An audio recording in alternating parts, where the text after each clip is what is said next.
Bismillahirrahmanirrahim. Assalamualaikum warahmatullahi wabarakatuh. Waalaikumsalam warahmatullahi wabarakatuh. Alhamdulillah, alhamdulillahilladzi syarrafal anama bi sahibil maqamil a'la. Asyhadu an la ilaha illallah wahdahu la syarika lah. وأشهد أن سيدنا ونبينا محمدا عبده ورسوله لا نبي بعده. قال الله تعالى في القرآن الكريم: أعوذ بالله من الشيطان الرجيم. ما كان محمد أبا أحد من رجالكم ولكن رسول الله وخاتم النبيين. وقال تعالى أيضا: أعوذ بالله من الشيطان الرجيم. قل إن كنتم تحبون الله فاتبعوني يحببكم الله ويغفر لكم ذنوبكم والله واسع عليم. فقال النبي صلى الله عليه وآله وسلم. Baru 5 orang. Faqala an-nabiy sallallahu alaihi wasallam: kullu ummati yadkhuluna al-jannah ila akhir hadis.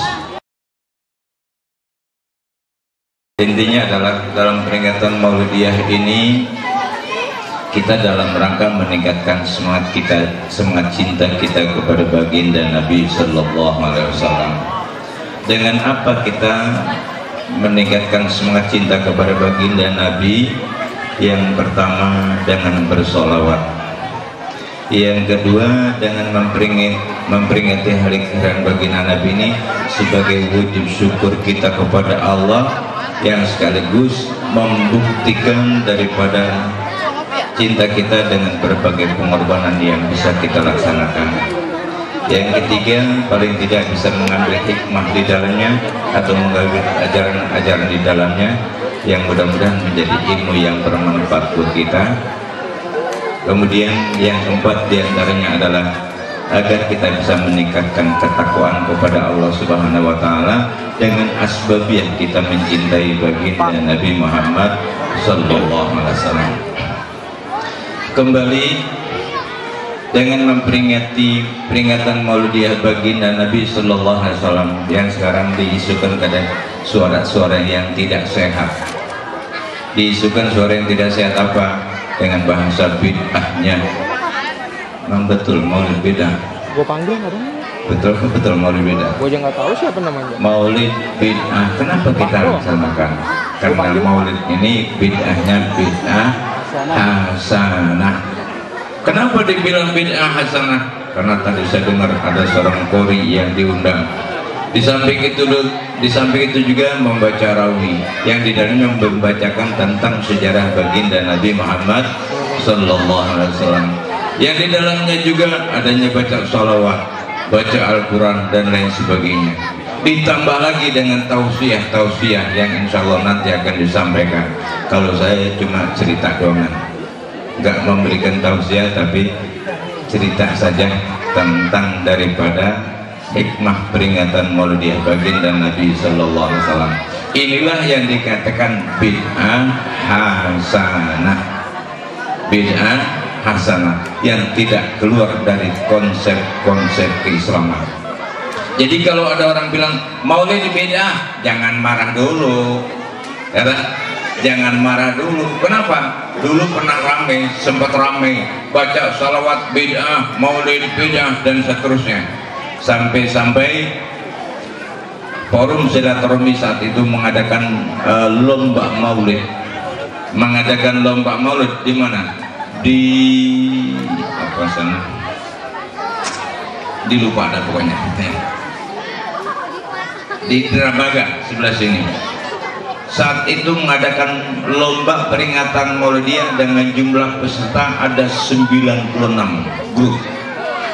96 grup. Dalam rangka apa ini? Dalam rangka menyikapi suara-suara Maulid bid'ah, sholawat bid'ah, bahkan ada yang baca Yasin juga bid'ah.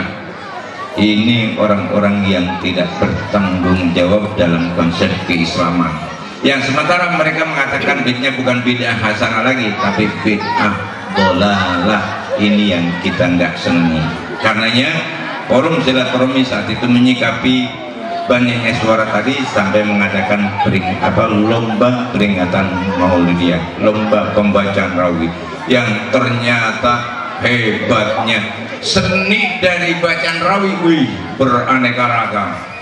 Ada yang seni Sunda, ada juga yang seni Sunda, memang kebanyakan daerah Sunda. Ada juga yang seni Sunda yang banyak ya syarafal anam seperti kita. Atau di sini tadi apa? Syarafal anam ya. Ada syarafal anam, ada berjanji dan seterusnya.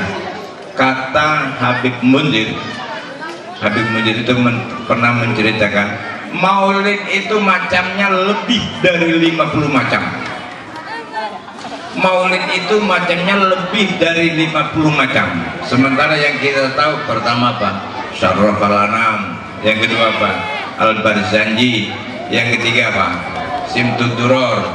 Yang keempat Yaulami. Yang kelima Maulid Diba. Yang keenam nggak tahu lagi. Baru 6 kita. Sementara kata Habib Munzir lebih dari 50 macam maulid.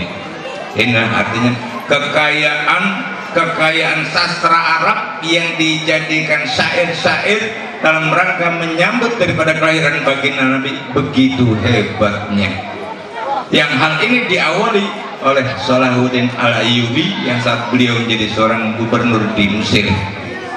Kenapa beliau mengawali peringatan Maulidiyah? Karena saat itu Islam sudah mulai merendah, sudah mulai menurun, sudah banyak hilang semangatnya. Alhamdulillah berkat dari perjuangan beliau dengan diawali adanya peringatan Maulidiyah, Islam bangkit kembali.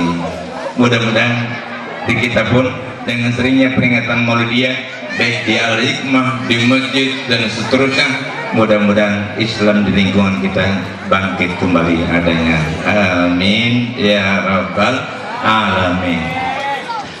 Dalam rangka keberkahan yang senantiasa menyertai kita, dalam rangka keberkahan yang senantiasa menyertai kita dari Allah Subhanahu wa taala, langkah yang pertama apa tadi?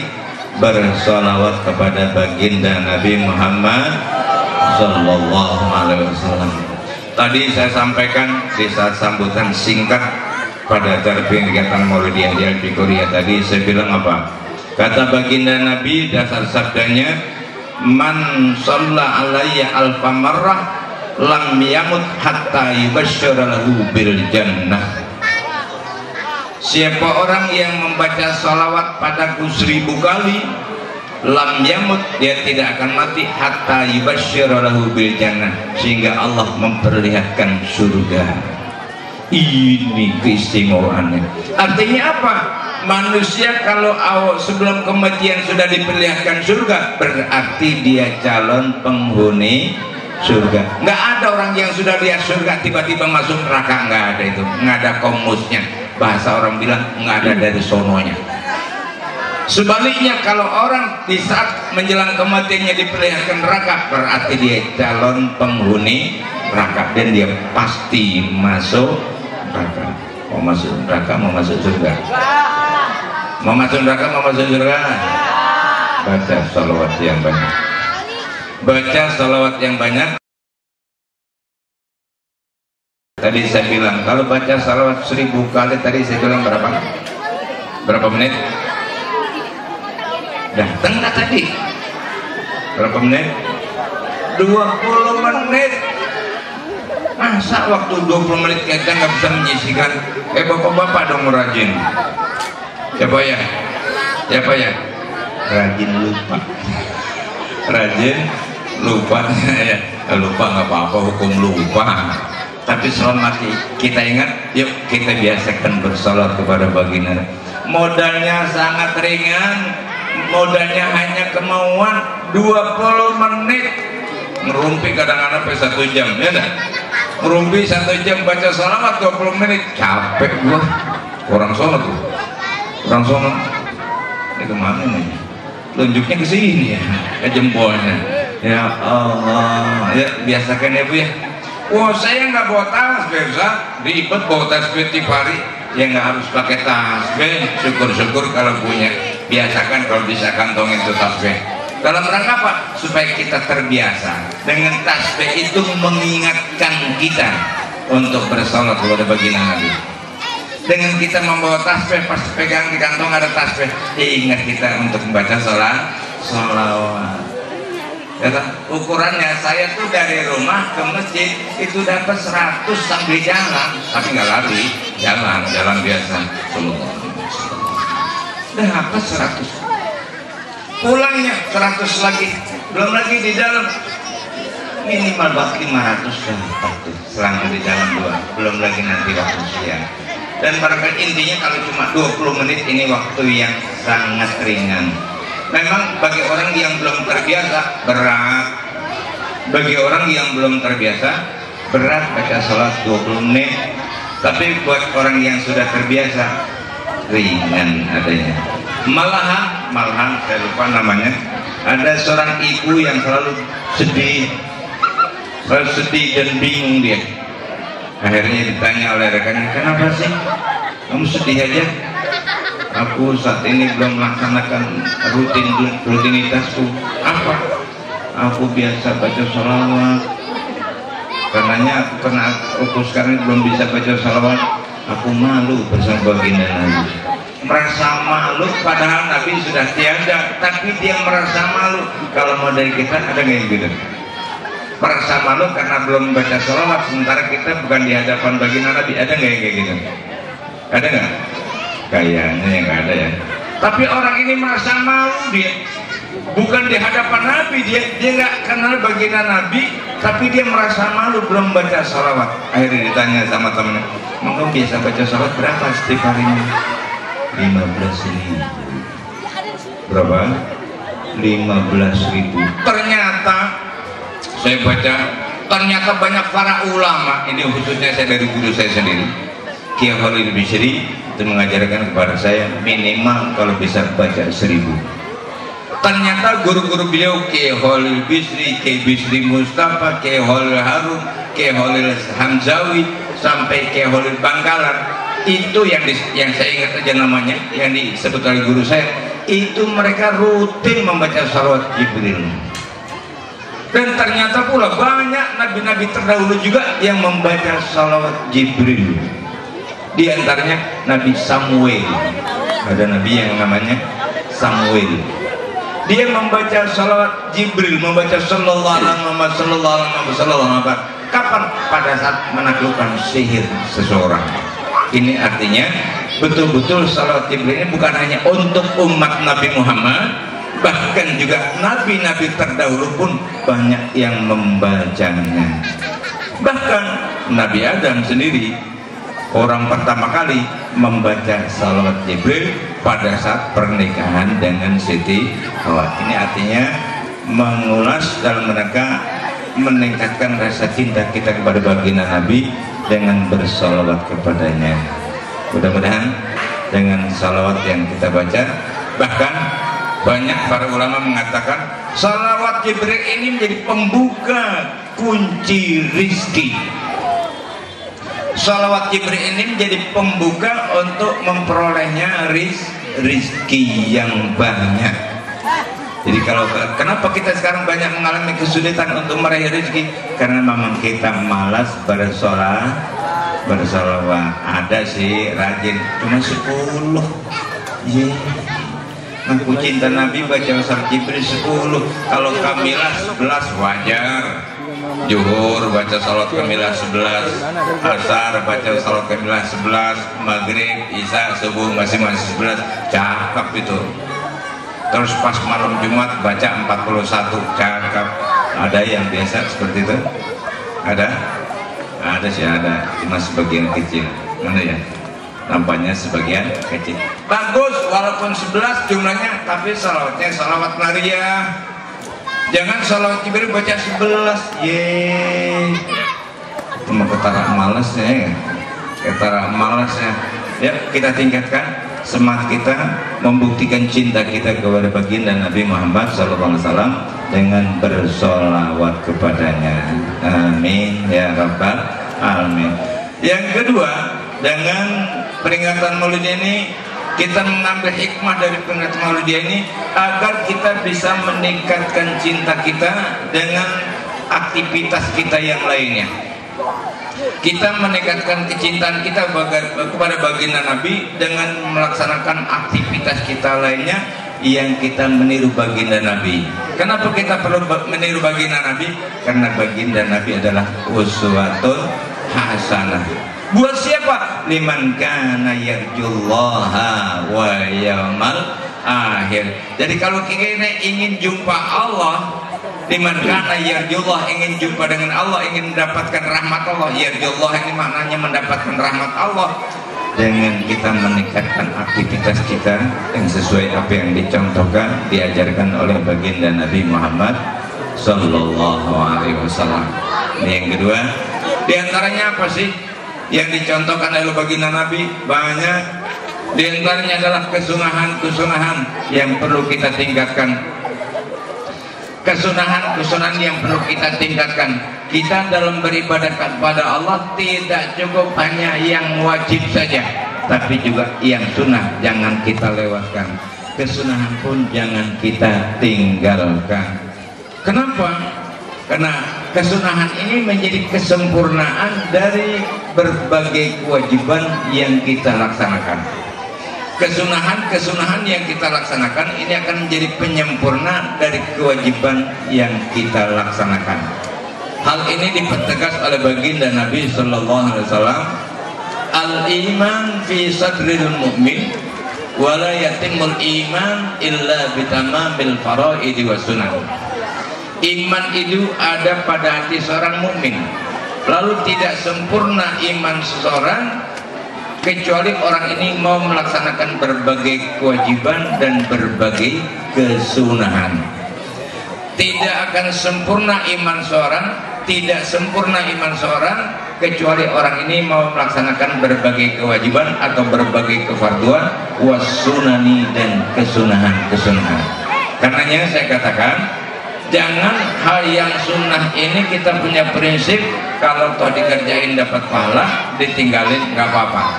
Kalau cuma kita mengenal sunnah hanya dengan cara itu, kita akan malas melaksanakan kesunahan-kesunahan. Tapi di balik itu ternyata dari kesunahan ini betapa besar hikmah yang diraih oleh seorang yang mau menekuninya. Di balik itu, di balik kesunahan ini, bagi orang yang mau continue, bagi orang yang istiqomah, dia akan banyak merasakan kenikmatan dengan asbabiah kesunahan yang dilaksanakan. Untuk itu saya ambil contoh satu saja. Dalam pelaksanaan ibadah wudhu, dalam pelaksanaan ibadah wudhu, banyakkan wajibnya, banyakkan fardunya, banyakkan sunahnya. Banyakkan fardunya, banyakkan sunahnya.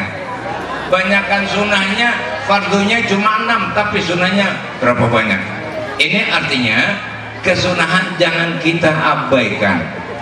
Kesunahan jangan kita abaikan. Kenapa? Yang wajib tidak akan sempurna kalau tidak dilengkapi dengan kesunahan. Karenanya kalau toh sholat jangan hanya yang wajibnya, yang sunnahnya pun kita kerjakan. Apa itu? Qobliyah dan ba'diyah. Diantaranya syukur-syukur bisa juga tahajud di malam harinya, di siang hari bisa melaksanakan sholat duhanya. Ini artinya kewajiban yang dilengkapi dengan berbagai kesunahan. Tambah lagi, kemarin saya sudah sampaikan kayaknya, kita merasa orang, kita katakan hebat kalau sudah tekun melaksanakan sholat tahajud. Kita akan bangga terhadap seorang yang sudah bisa menekuni sholat tahajud, terlebih-lebih sampai dia juga puasa sunnah di siang harinya. Tapi bagaimana tahajud dan sunnah, puasa sunnah ini? Tahajud dan puasa sunnah terkalahkan dengan subuh berjamaah. Tahajud di malam hari, kemudian siang harinya dia puasa sunnah, ini terkalahkan dengan berjamaah sholat subuh. Artinya berjamaah sholat subuh ini lebih istimewa dibanding dengan orang yang menekuni sholat tahajud dan juga puasa sunnah. Karenanya ini barangkali menjadi tanbih buat bapak-bapak dan juga para remaja putra, ya, kita amat, bahkan ada satu keterangan begini, jangan kau menangis kalau kamu cuma ditinggal seorang istri, jangan kamu menangis kalau kamu cuma ditinggal orang tua, tapi kamu harus menangis kalau ternyata tidak bisa melaksanakan subuh berjamaah. Jangan kamu menangis dan kamu ditinggal seorang istri dengan sebab wafatkah ataupun lainnya. Jangan kamu menangis kalau kamu ditinggal oleh orang tua. Bahkan jangan kamu menangis dengan hartamu yang habis dirampok orang atau karena tsunami sekalipun.